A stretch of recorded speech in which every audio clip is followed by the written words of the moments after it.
Hey, what's going down, everybody? It's your boy, Mr. Solar Effect, shouting for the R&B Talk Show. I am the podcast host of the DJ. And we got two-time Grammy Award winner Ann Nesby coming to the stage. And I'm about to add her on. Hold on, let me see.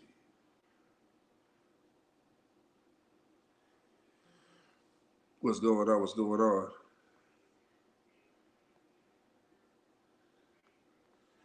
I think she's trying to get in. Hold on. This is weird.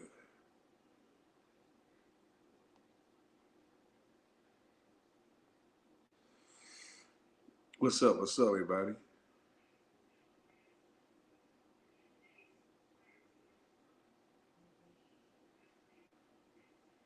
I'm going to see. Okay. Hey, what's going on? What's going on?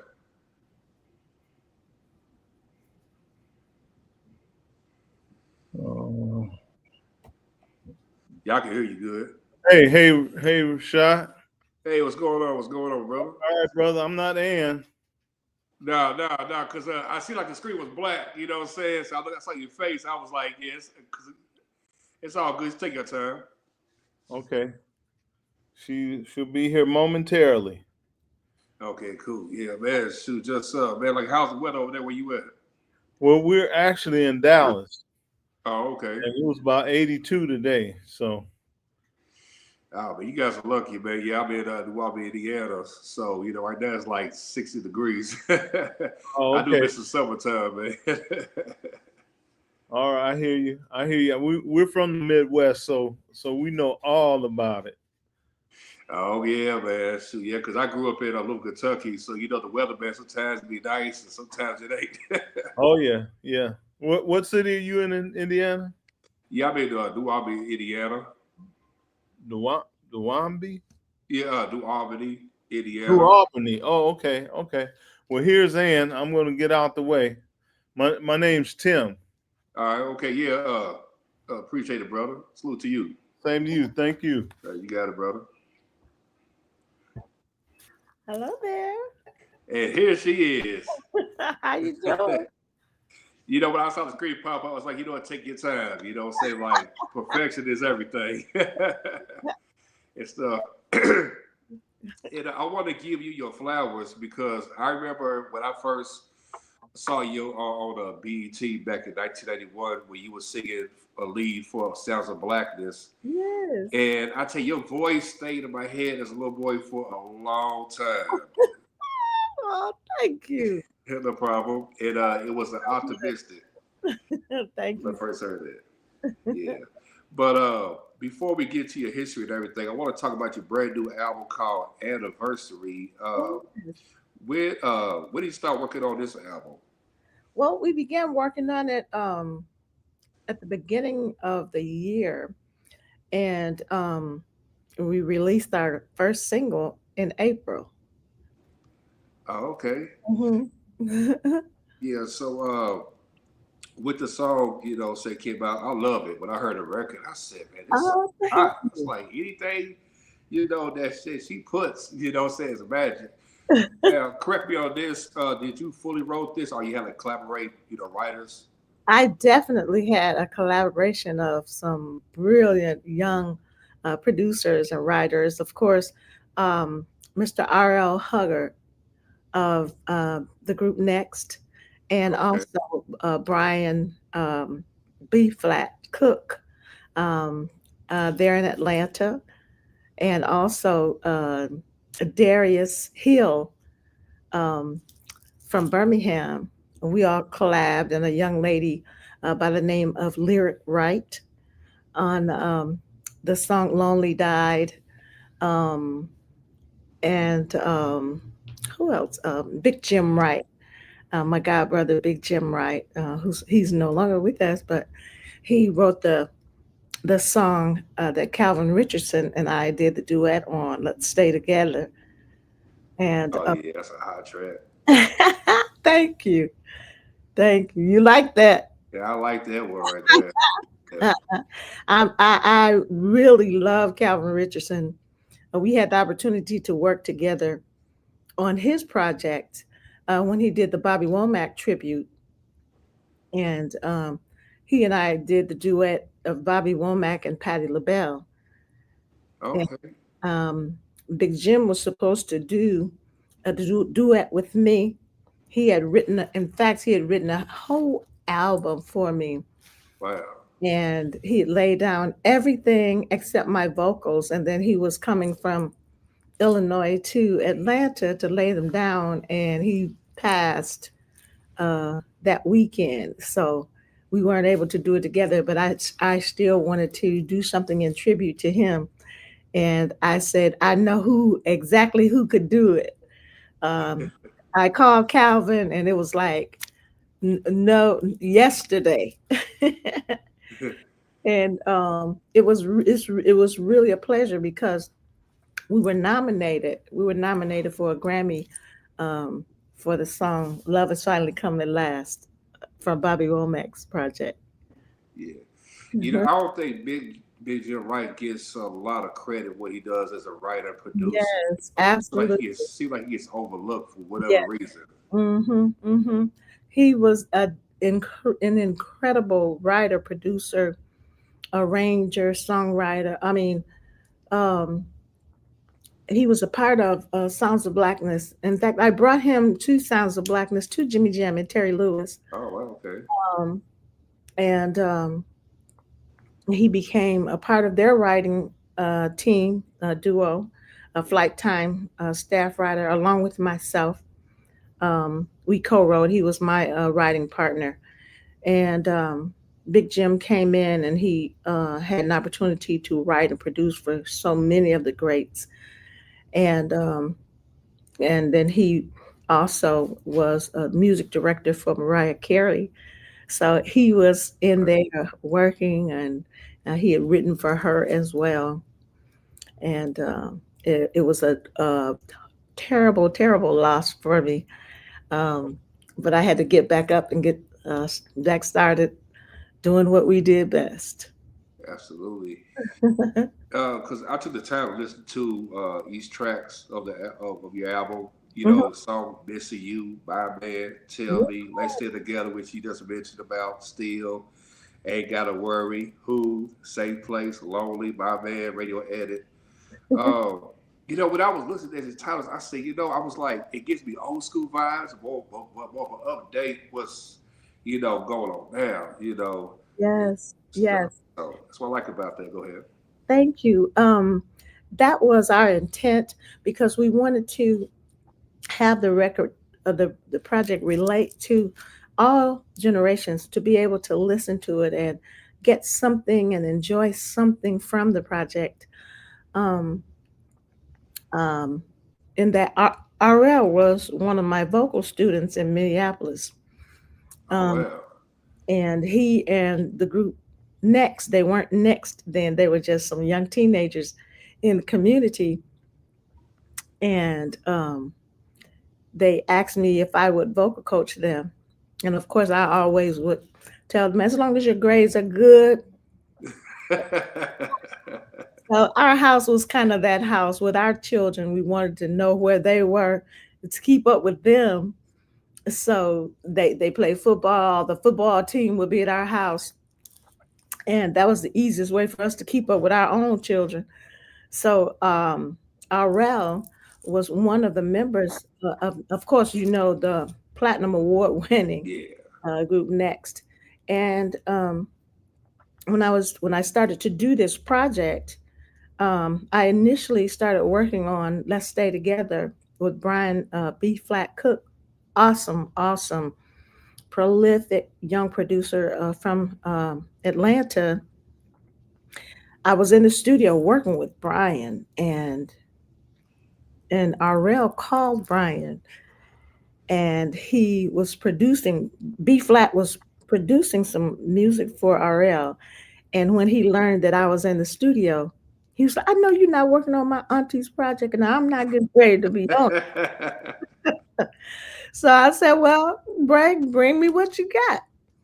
He said, I got a lot. Of course, being there with us, growing up with my children, seeing Tim, my husband, come in from work some days, and they always knew that there was some hot food at my house, and they knew that they were going to be loved and cared for. He said, "Yeah, I watched how you and Mr. Tim, Uncle Tim, y'all get down." He said, I some of the stuff that I do in my marriage, I was watching you and Mr. Tim and my mom and dad." And he said, I got the perfect song, and that was the first song, "My Man." Oh, And, wow. I like that backstory right there. It's, and when I go about albums, every song has a backstory to yes, whatever situation it is leads to yes, what's going on now. That's what I like about that. yes, and it was definitely done on that strength because this project, I wanted it to reflect the togetherness uh, of our people and how close we used to be, especially in our homes and in our community.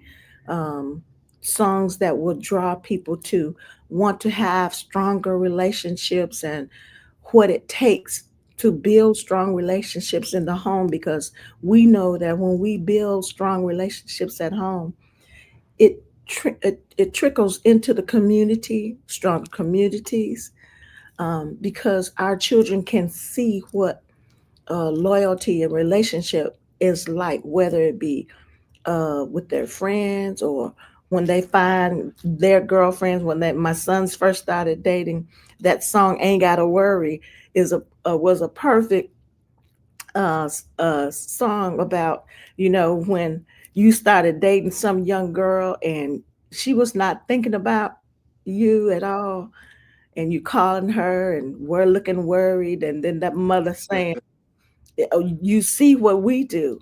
Mine ain't got to worry about that. You done called her 50 million times and she ain't called you back. Mine Yeah, ain't got to worry about that." So songs like that build and teach is what I definitely wanted this project to be about, so that every genre, every age group, every generation of people could have something that they could benefit from, so that we could make it to our anniversaries. absolutely. Yeah, that is true because we live in a time where it's like social media, especially like my generation. Let's say I'm 43, so it's like my age gap. I want to say between 26 to my age. It's like still like everybody kind of like draws in for the negativity. Uh-huh. And you see it all the time on Instagram and everything. Like, good Lord, it's Abs- like there's no guidance in that. Absolutely, because we're so drawn to our phones and the internet, and um, being socially um, kind of separated from each other, because our relationship has become our relationship with our phone, and not being social as we used to, Mhm. as when as like with Sounds of Blackness literally started, of course, as a college choir, a Black Student Union choir, Oh, um, wow. on campus. And when people started graduating, because Minneapolis was such a small community of African Americans, that kind of relationship there, and it was at a predominantly white college. So Wow. that relationship, right there on campus, it grew and trickled over into the community, into the African American community. Sabathani um, Center. It used to be one of the high schools that Prince used to go to, and there was so much African American studies there. Sounds of Blackness relocated so that people in the community could be a part, and it literally grew to like 200 people. Wow. So that's what I mean when I say being able to sing songs that draw that draw a community and a relationship is what uh, this project was, because that's what, coming from Sounds of Blackness, being able to sing um, a variety of music that um, could draw from every corner of life is what Wow. I wanted that to be about. Yeah. And I wanted to ask you this: was it true that Janet Jackson, told the executives at A&M Records, hey, look, you got signed this music band, they are awesome and stuff, and stuff? Because I want to know, what was the backstory behind her connection, to Yes, you guys get signed? absolutely, absolutely. It was absolutely true. In that I had my first performance with Sounds of Blackness was a theatrical performance because I do theater as well, and Okay. I just finished an off Broadway run with Donald Lawrence, who we now know as a gospel legend, of course. Yeah. Um, I did his first off Broadway show called Sing Hallelujah, and I Okay. finished that run off Broadway, and I came to visit my sister who had been a part of Sounds of Blackness for 10 years. Wow. She was leading for Sounds of Blackness, and we were friends with Mr. Gary Hines because when my sister went away to college, you know how your parents have you to join the church so that Yeah. you have a church to watch over you. Well, Mr. Hines was the music one of the music directors at the church. And when he heard my sister sing, he brought her into the group. And then my father, who was a pastor, used to visit and preach. So our relationship was already established. And I was visiting my sister that Thanksgiving after finished my run, and she said, "Well, we're having rehearsal, and I know Gary will be glad to see you." I said, "Oh, okay, yeah." I went to the rehearsal, and Gary said, "Oh yeah, my sister, she's here. I want y'all to get a chance to hear her sing. She just finished her run off Broadway." He said, "I want y'all to hear her sing." He said, "Go ahead and just give us a verse and a chorus of something."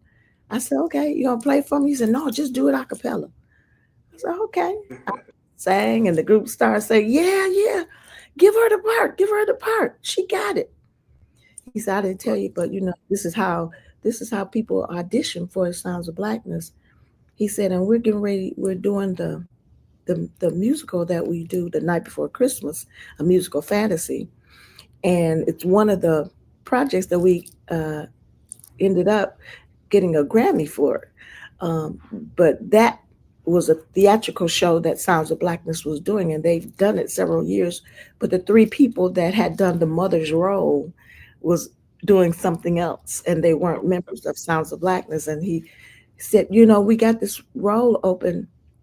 He said, "If you want to do it," he said, the only downside is you got 2 weeks to learn the role.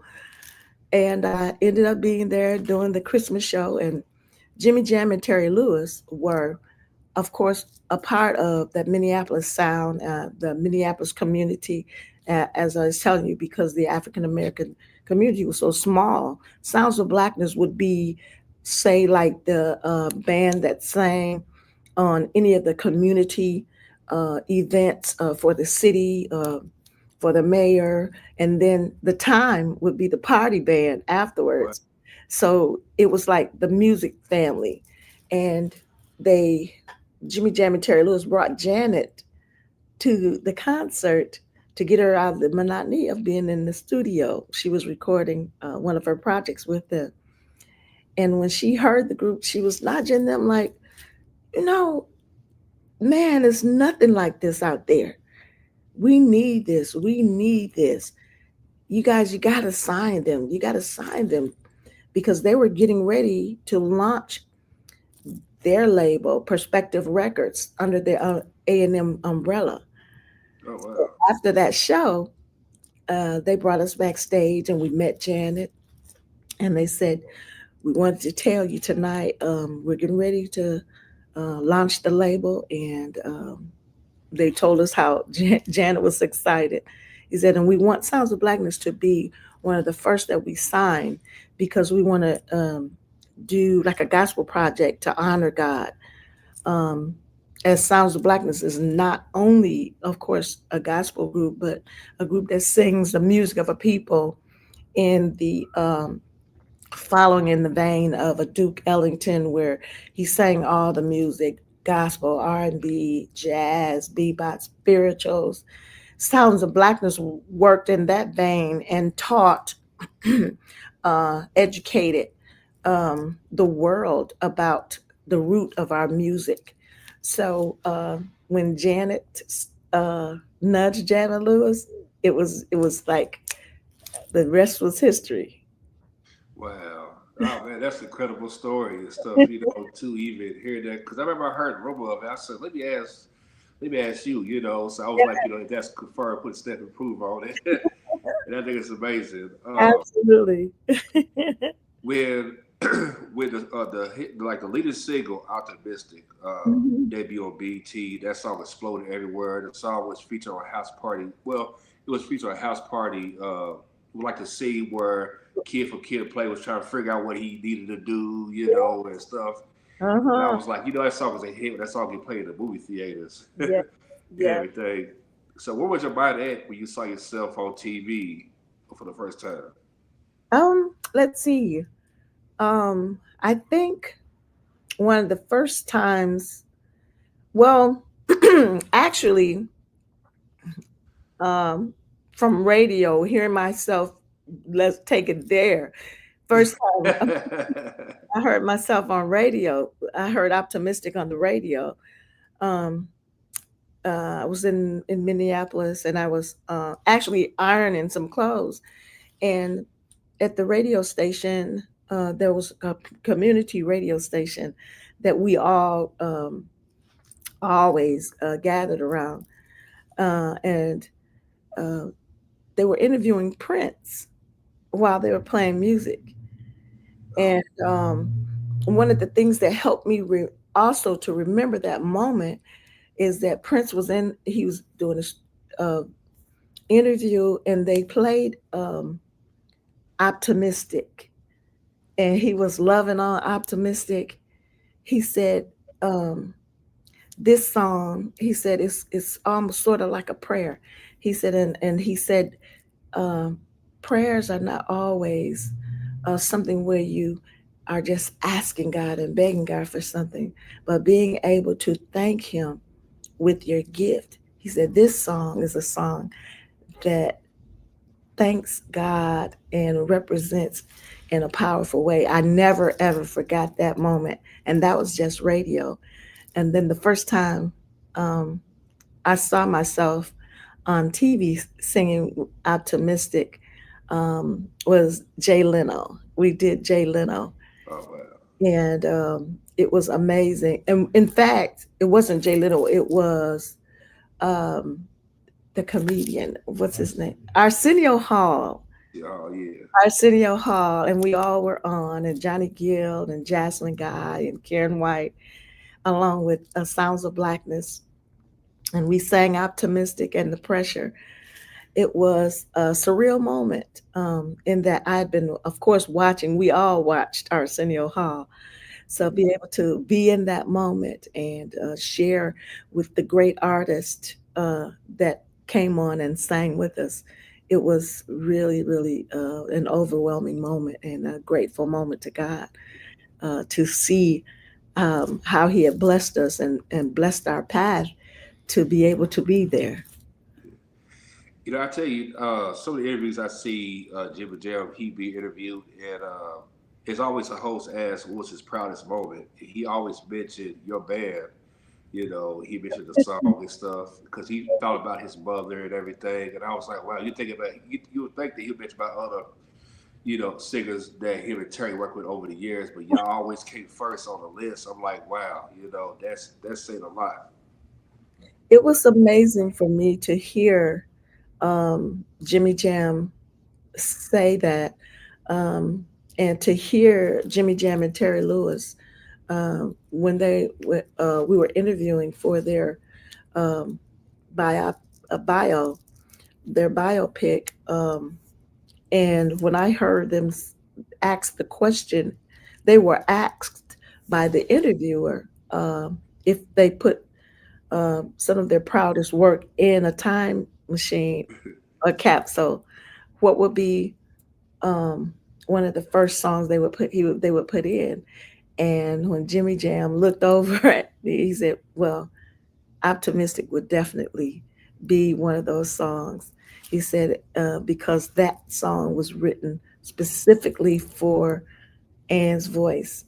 And my heart was so overwhelmed, and that Optimistic has lasted through so many generations, and that young people, um, and you wonder how they even got a chance to hear it.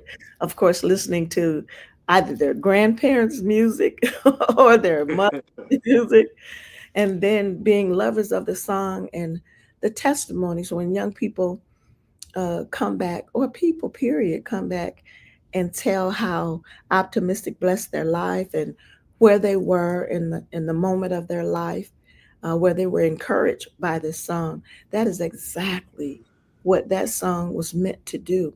Um, Terry and I would always uh, talk, about what we wanted the music to accomplish whenever we worked together, and Optimistic did exactly what we prayed that it would do. Um, and having people, believe it or not, when people come back and they give you their testimony and tell you how that song affected their lives and what they were going through, it is a joy for the artist, because you know that what you set out to do, you accomplished, and it's very encouraging and uplifting. So I always really appreciate when I hear what you said, that the music encouraged you. I had the pleasure of my first time meeting Mr. Denzel Washington. Wow. We were eating at Jezebel's in New York, a restaurant, very popular restaurant, and we were all eating, and he got up and came over to the table, and I'm not sure what movie. I think it might have been what he was doing, working on. Um, I can't remember right now, but he got up and he came over. He said, "I want you to know that those songs, Optimistic and The Pressure," he said, "they really, really bless me." He said, "and I work out to them every morning." Wow. It's such a powerful moment. And Sounds of Blackness, we were all sitting there, and it was very, very touching to know that it was meeting not just, us everyday people, but people that were thriving in the industry, to be able to encourage the hearts of so many. It was a blessing from God. It could not have been our doing. Yeah, absolutely. I remember seeing the performance y'all did on Soul Train and stuff. And I see like the dancers watch like, wow, this is something that, we haven't heard and everything. And I see Gary, lead the way and stuff. And I just know as a kid, like, yeah, this song right here is this it's a classic, it's timeless, It's like you can't go nowhere without, hear that song. Now, correct me on this, that song led to your first Grammy. Yes, absolutely. In fact, we were on tour with Luther Vandross, which was one of our first tours. Um, Oh wow. we did Jay Leno when we were about to release the project. Um, and Luther saw the group singing on Jay Leno, and we were going to have an album release party at A&M. And he had his camp call us at the A&M party and say, "I'm getting ready to go on tour, do this Power of Love tour." He said, "I want that group," and the feeling was just so powerful. You know how people say you have to pay dues before you make it. Yeah. God, you have to start from the bottom. It was a blessing because God allowed us to see how things work from the top. Going on tour with Luther Vandross, that was starting at the top. Um, we were there. We were a family. It was Luther Vandross, Lisa Fisher, Sinbad, um, and Sounds of Blackness. And when we got to the Grammys, that was just one of my all-time highs in my music career, in that Luther and I would talk, and when we were on tour, and he would always ask me, he said, besides me, who else have you always wanted to meet and you've never had the opportunity to meet them, your favorite artist? And I told him, I said, now I know you have the power to introduce me to Aretha Franklin, because of course she was one of my favorite artists. And he said, oh, that's not a problem. He said, when we see her, when we went out, he said, that's going to be the first thing I do. When we got the call, when we went to the Grammys, the highlight for me was, first of all, winning the Grammy. But while we were at rehearsal, we were sitting in the back waiting to sing, because we were going to sing background for Aretha, Luther, and what was his name? Michael McDonald. Wow. And we were sitting in the back, and Aretha came in, and Luther was down, all the way down at the front of the theater. He called all the way back to the back of the room. He said, Ann, he said, you met Aretha Franklin yet? He said, come down here. And so Luther Vandross introduced me to Aretha Franklin, and we had the pleasure of singing background for them and win a Grammy. So I don't know if I have anything that could top that in the highlights of my career. I know you were thinking to yourself, like, time for me to make some room. You know, sit in this house, because these plaques and awards, it's gonna keep climbing. Thank God for that. Now, is it true or not that you sung background vocals to Alexander O'Neal's album All True Man? Actually, it was my sister. Okay. Was the one that was ad-libbing on that project. And also Sounds of Blackness was like the house choral group. Like they sang background on so many projects, like Prince on Batman. I was a part of that. Of course, John McCartney, we sang background for him. John Mellencamp, when Jesus went to Birmingham, I ad-lib and sang. Also, I sang background, and I did arrangements for Sting's song that he did by the Police, a Demolition. Okay. And also had an opportunity to, of course, write for Patti LaBelle and Gladys Knight, along with Big Jim Wright, and to sing on those projects as well, and on one of Luther's projects as well. You know what? Because I tell you, because looking back at it during those early stages of your career, I was like, okay, I know, she's a part of this band, but I always felt like, it was like you was meant to, do your own thing, so like that kind of prepare you to what's going to come in the future, Yes. I remember during the height, of Sounds of Blackness, y'all did a Christmas joint called Soul Holidays. Oh, Holiday, yes. And I like the combination you and Big Jim, R.I.P., went back and forth with it. I was like, wow, that it was weird though, because here I was a little boy. I don't know why I started crying for some reason. It made me feel, some type of way, what I'm saying? Yeah. So how did that song came about? Well, that was a part of the that first theatrical musical that I came into the group with Sounds of Blackness to do. And Big Jim and I wrote, and my daughter actually wrote the lyrics for that. And Jam and Lewis and Big Jim did the music.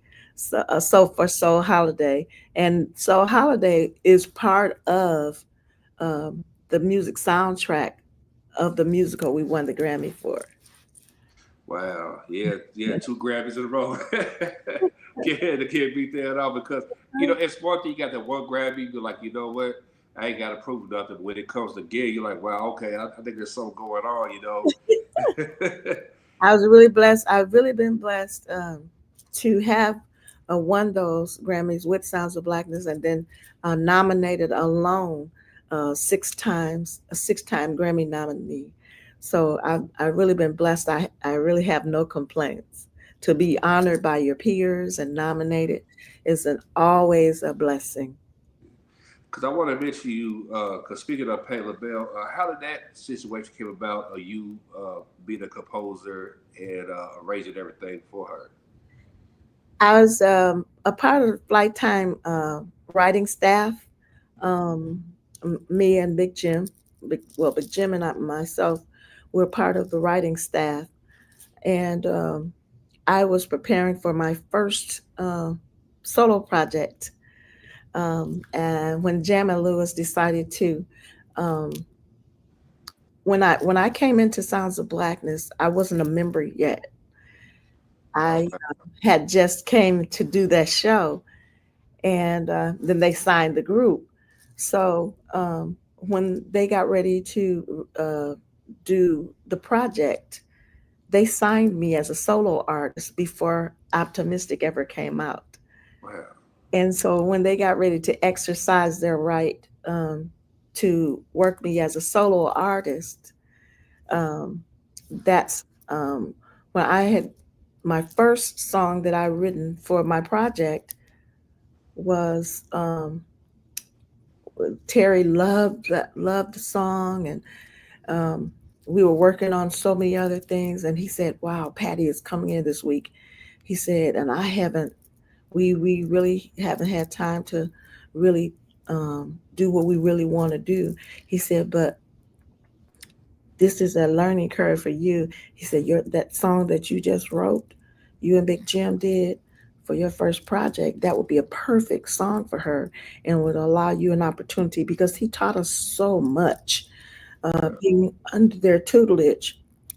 Of course, them having been prolific songwriters, producers, and having been artists themselves, they knew what it took for the artist for longevity. He said it would be perfect for your publishing. It would be perfect for you to have capital to work your project, and it'll give you an opportunity to sit under the tutelage of one of the artists that you love and see how she operates, and she can teach you some things, and she can pour into you, and it will give you a great story through the life of your career. And that song happened to be Right Kind of Lover. Wow. Wow. It's crazy, because like if you remove, her vocals and add yours on, it's like wow, it's like a perfect combination match. Yeah, and that was Terry said that would be a perfect song for her. He said you can just go in and uh, show her what you want, and um, we'll lay it down on Patti LaBelle. I was like, yesterday. And that song really kept her high though, because for her album to go gold and Yes, it should be platinum by now for it to do what it did. I think that's awesome. it was her first gold. Oh And wow, really? Wow. excited. I was really excited, and it was a proud moment for me to have an honor to have that kind of tutelage from Terry Lewis, to be able to be a part of that success for her. And I honor her still, and I love her because she still always, whenever she sees me, she hugs me and she loves on me, and she said, "I'm always happy to see you." He said, "But it makes me sad too, because you look just like my sisters and me." Oh, So it was a pleasure, and it was a lesson right there. wow, man. Now, by the time you dropped your first project, the lead single, I should be correct on this one, called Lovin. Lovin is really my game, which Yeah. was #1 Billboard dance single. And what was, I mean, to go from a successful group to win Grammys, you're doing this with other people. Then you had your first #1 hit. You're like, oh my God, like my name was across there on the paper. So what was kind of going through your mind just to even have that moment for yourself? It's always a pleasure when I have a moment in the music industry because there's so many artists that are doing their individual thing, but to know um, that people appreciate and allow your music and your gift to shine um, among other great artists, it's always a blessing.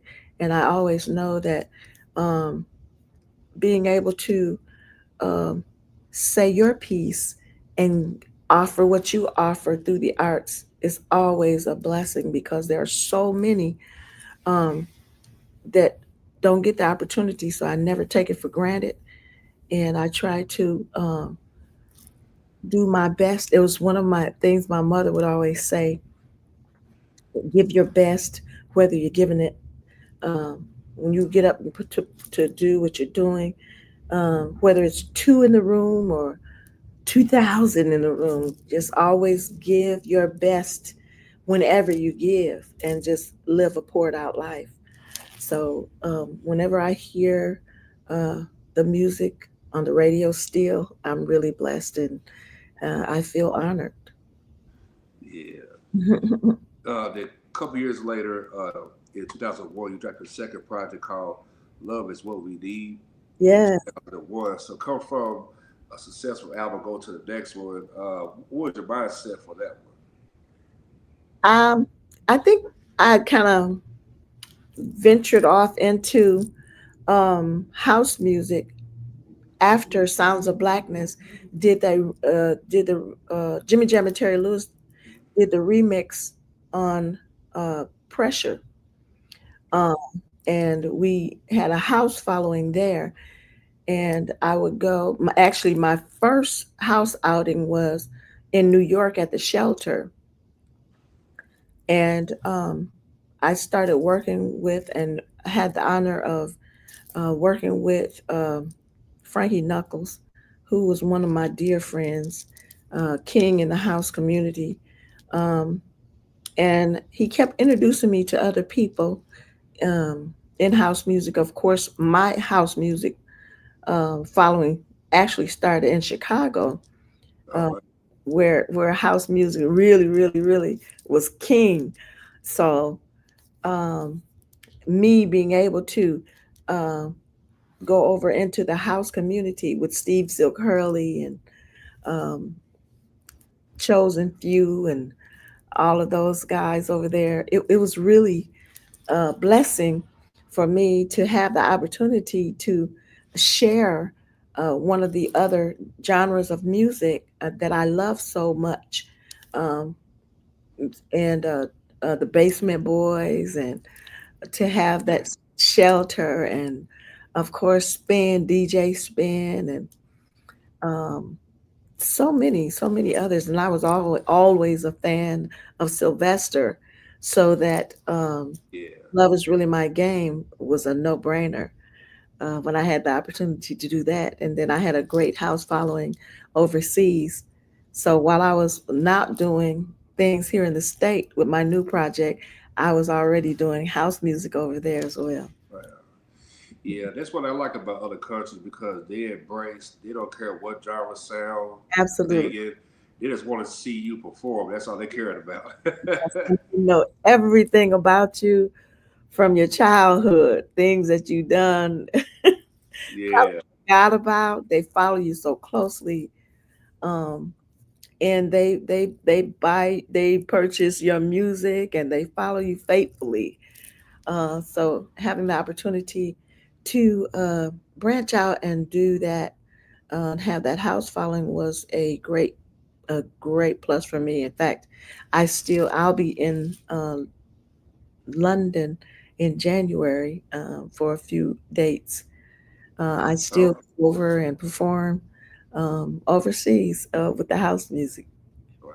I think it's amazing, for yourself to have a universal genre sounds where it's like I can hit you with R&B, I can hit you with gospel, jazz, house music, and because at the end of the day, when people look back, they're like, you know what, she just didn't hit you with one sound because in America, it's like, it felt like, that artists like yourself, feel like, like you're restricted, but you're not Yeah.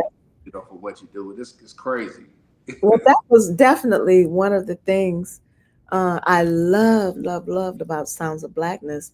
As I just stated earlier, that Sounds of Blackness was not just a one genre group. We sang the music of a people.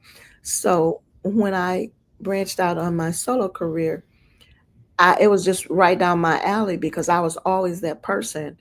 Um, and I listened to all genres of music, and I was not restricted to it. I even listened. I loved country. I loved rock. I loved pop, classical. So when I had an opportunity to work and to start my career, that's what I wanted to do. I wanted to be able to sing the music that I love and not be limited. Yeah, absolutely. A year later, you put out your third project called "Put It on Paper." That was a joy. That's another highlight for me, having the opportunity to record with the Reverend Al Green, the legend. Oh wow! And everybody was saying, "Oh, that'll never happen. He's not gonna do it. He hasn't sang. He hasn't done a duet with anybody, and I don't know how long." And they were talking, and my husband, Mr. Timothy Lee, and manager, he was calling, and he was calling the studio and talking to his sister, getting his sister on the phone, uh, and we called and called. I think he called probably for about a month straight, and then his sister finally said, until we knew her, um, and she knew us when we called. She said, "You know what?" She said, "I'm gonna get him. I'm gonna get him. I'm gonna have him to call you back because I like y'all. He's somebody y'all. He said he would love to be around y'all.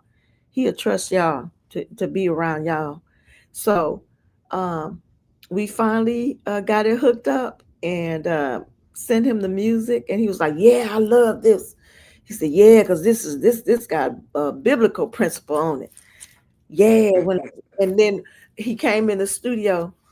He came in the studio, and when he first walked in the studio, he was talking. He said, "Yeah, this is great." He said, "Yeah, it is good for the preacher to be able to tell the people that when a man find a wife, he find a good thing." And he was putting on the console, and they kept all that conversation with my husband and him. Wow! And that's what you hear, that conversation at the beginning of the song, is him talking about that being a great song to encourage people to become a union and put it on paper. Wow! So going in, the opportunity to watch him work, his work ethic, uh, one take wonder, of course. When we came in the studio, I had just put down a scratch vocal for him to know, and then Mr. Michael Orr and Herb Middleton and myself, we collabed, and um, once he heard it and I gave him that scratch, when he came in the studio, he was in and out, one take. So being able to watch him work and to understand his ethic and being able to talk to him and pick his brain, definitely one of the other highlights of my career. uh, After that, you was in a feature film or musical film called "The Fighting Temptations" with Yeah. Beyonce and Cuba Gooding Jr.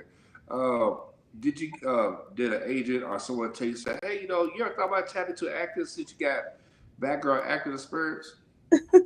Well, actually, it was another situation that I was blessed to be a part of because of Jimmy Jam and Terry Lewis. They did the soundtrack and the music for the film, and they were filming maybe about 5 minutes from my home uh, Wow. in Sonoma, Georgia. And actually, it was a role that initially Patti LaBelle was going to do, but dates conflicted and she didn't do it. So Jamin Lewis um, entered my name and I did the audition. And that was definitely a plus for me. Oh wow. Yeah, it was meant for one person. It actually was meant for you. I certainly had an awesome time, especially with uh, uh, Reverend Shirley Caesar, Mother Shirley Caesar, Beyonce, Cuba, um, and of course my dear friend and soror Angie Stone, who I miss so much and Yeah, love. R.I.P. Um, OJ's and Melba Moore and just the entire cast. It was just awesome. It was just Lil Zane, rapper Zane, and so many other artists that were a part of that. It was just a music community, and for me, just 5 minutes away, all I had to do is just get up and you know get my shower and get over there. I didn't have to put makeup on because I sat down in the chair when I got there, and then being there, no egos were zilch. It was just like a love fest between Wow. talented people. Of course, Miss Jackson, Latanya Jackson, awesome, awesome spirit. Uh, we just had a great time, and that movie was definitely cult fiction, and it was one of the best times in my career. Absolutely. To be part of that all-star roster, like here it is. Beyonce was getting ready to, launch an excellent solo career. Yes. Cuba Gooding Jr. already established actor. And everybody had this going on.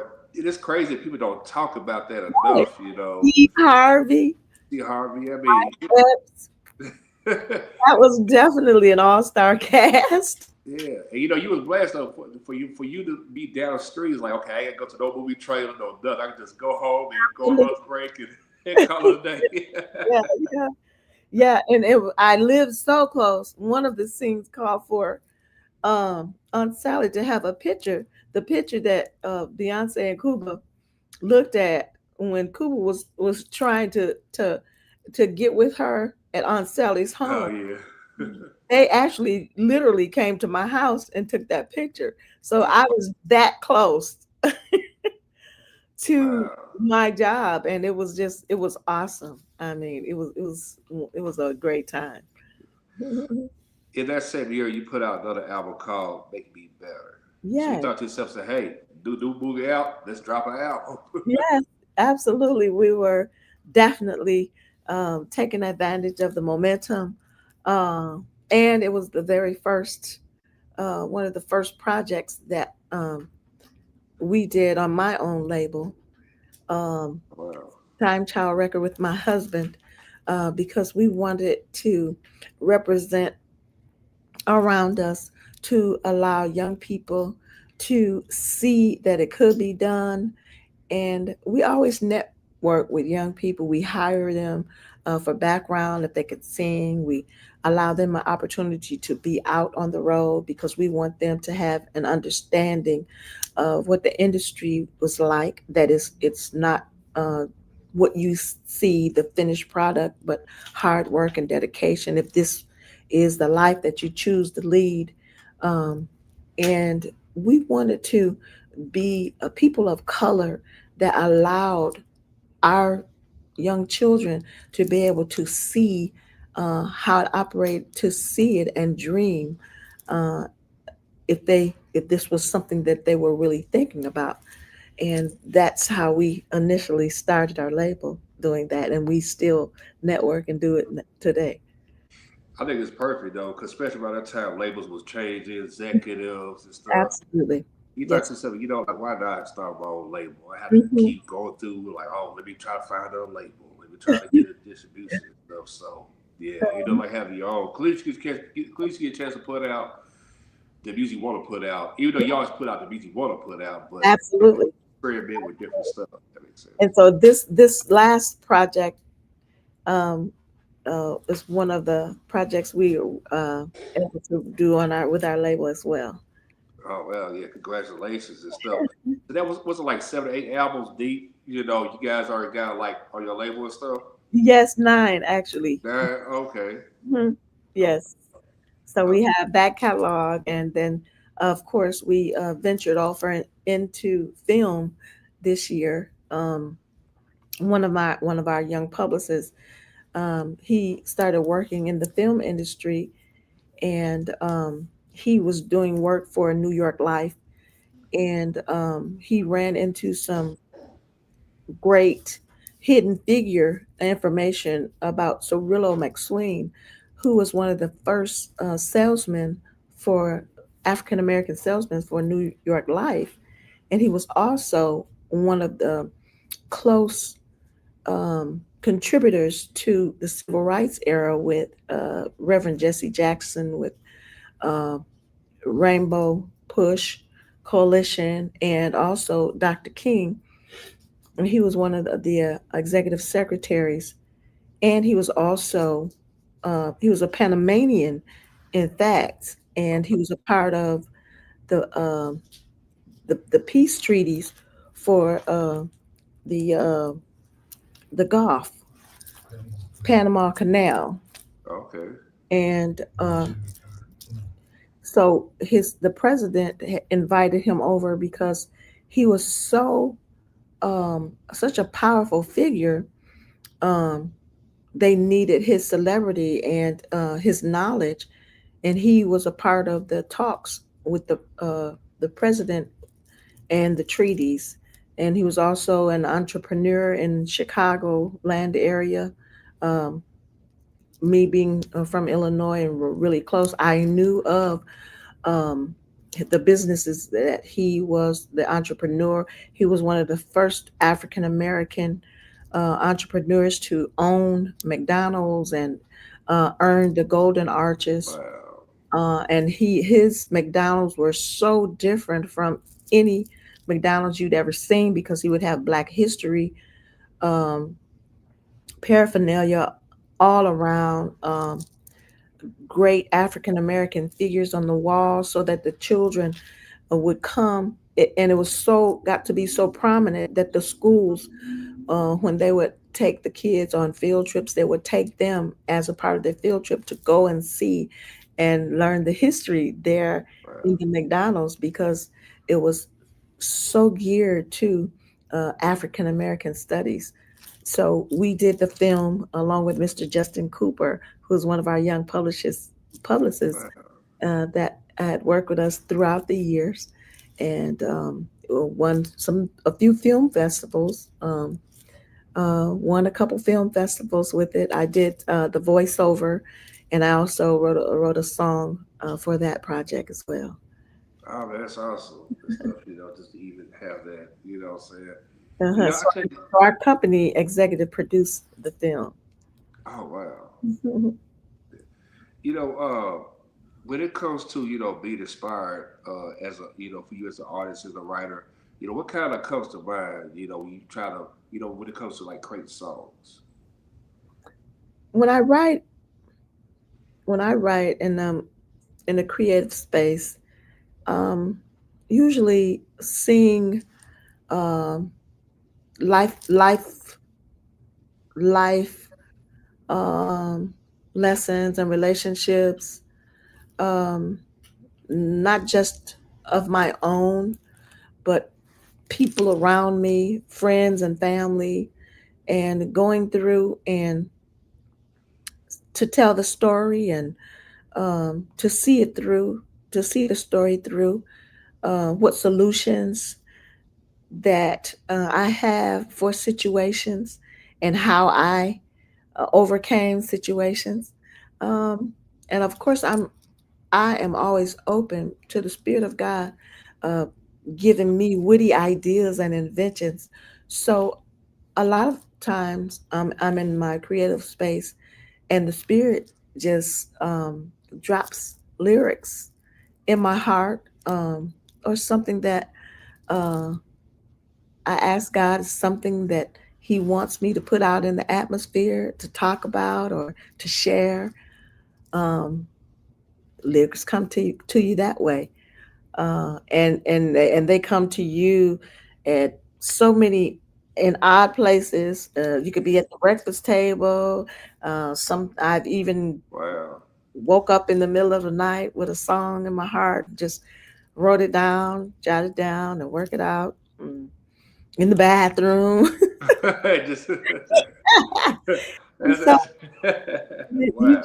it just comes to you as a gift, Yeah. and so and when it does, I try to do it because I know that when God gives us stuff, when He offers something in your spirit as a gift, if you don't do it, it's out there in the atmosphere. Somebody else will do it. Yeah, So absolutely. I learned to say, okay, God, uh, I, I I want you to just lock this in my atmosphere, and then because I'm gonna do it, I'm gonna do it. So from so many good songs, go back to song heaven because people don't get up and just start writing and singing. It's storytelling and poetry. Absolutely and stuff. Mhm. Um, I didn't realize this because I remember I was watching this one project you did called Mama's Girls, and and I looked, I said, wait a minute, I said that's Ann Nesby right there, Yes, you know. yes, And how did you get Garrett, that role for that part? Garrett Davis, one of playwrights. I did work with him early on, some Okay. stage plays, um, and he was out of North Carolina, and he would have me to come do stage plays, and I would go and work with him. And if I had a single out that worked with his plays, he would hire me to come because I was also a thespian, um, and he knew that I did theater, so he would always tie it in. And he'd seen me do, of course, Tyler Perry's the work with Tyler Perry. Mhm. Um, I know I've been changed. I toured with that for about 2 years with Tyler, and so Garrett was definitely one of those situations where he would have something in his show that would match one of the songs I had. So he would always call me in Oh to wow. work with him. I I didn't watch this show, but I remember hearing about it. It was a show called Queen Sugar. You appeared in 9 episodes, played a character named Sandy Yeah, before. absolutely. Hooray. Yeah, how did that, came about you get calls to come back? I played the role of Sandy, the love interest of Prosper in Queen Sugar season 7. And initially, I was only supposed to come in. I just auditioned for that one scene as Sandy coming in to be his day nurse. Oh wow.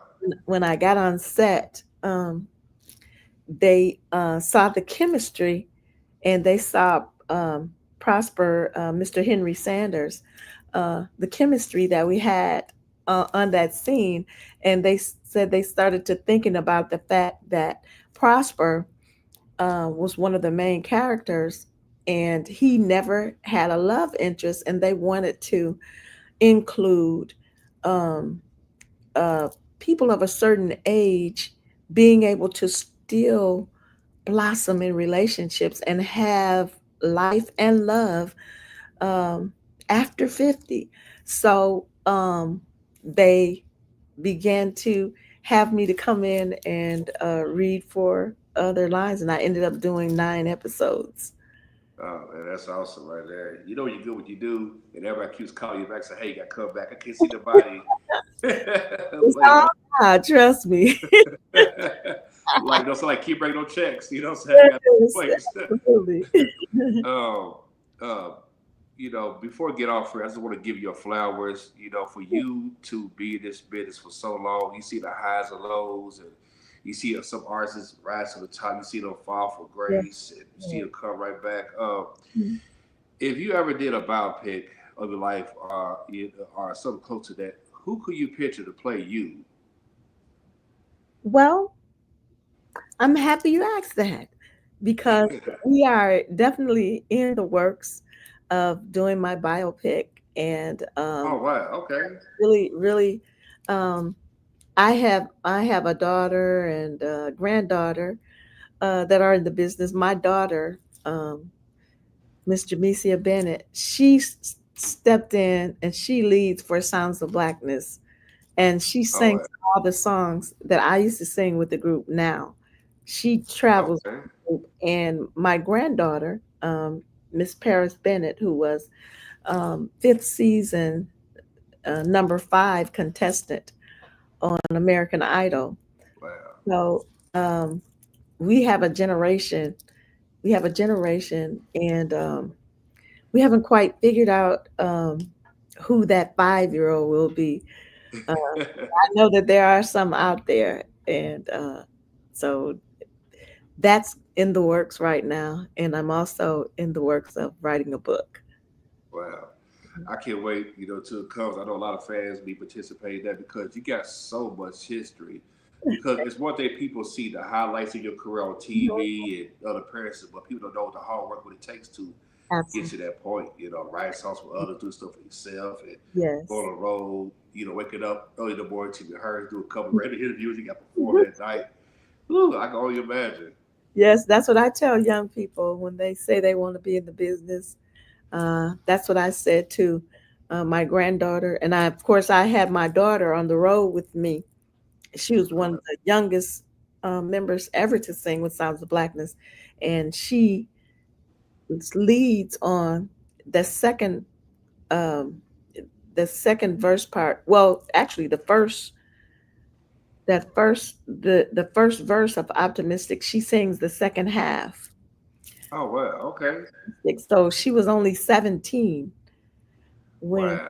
he sang that song, and she toured with us because she didn't know, but I was just trying to keep her from being at home by herself as a teenager, and I could keep my eye on her if she came out on the road. Yeah, I tell you though, as a father with two girls, I totally understand.